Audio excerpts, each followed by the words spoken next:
Ananda, tadi malam Mandeh bermimpi kau kelihatan lusuh selusur Mandeh pulang menyiang padi di sawah orang.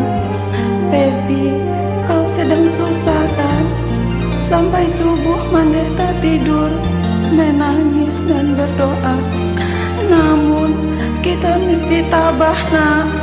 Di kampung kita tak punya apa-apa lagi.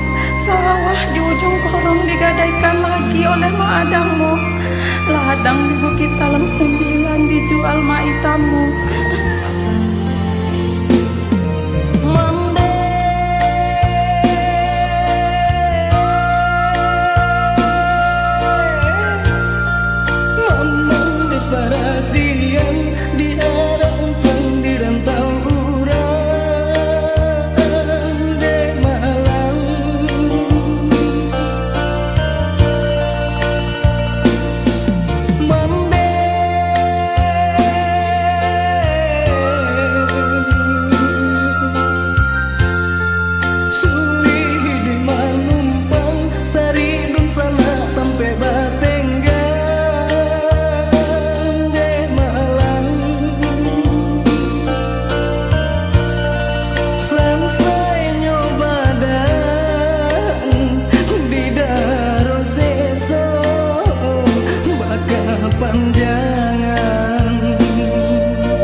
Ranti masih sering ke pondok kita. Dia makin cantik, tapi carano ala basilang ke rumahnya. Itulah nak, agaknya kau harus kehilangan dia. Kita tak sepadan dengan keluarga Rangkayo Alimin itu nak.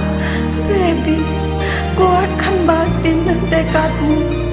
Kau mesti berhasil pulang sebagai anak Mandeh yang tidak lagi diremehkan orang.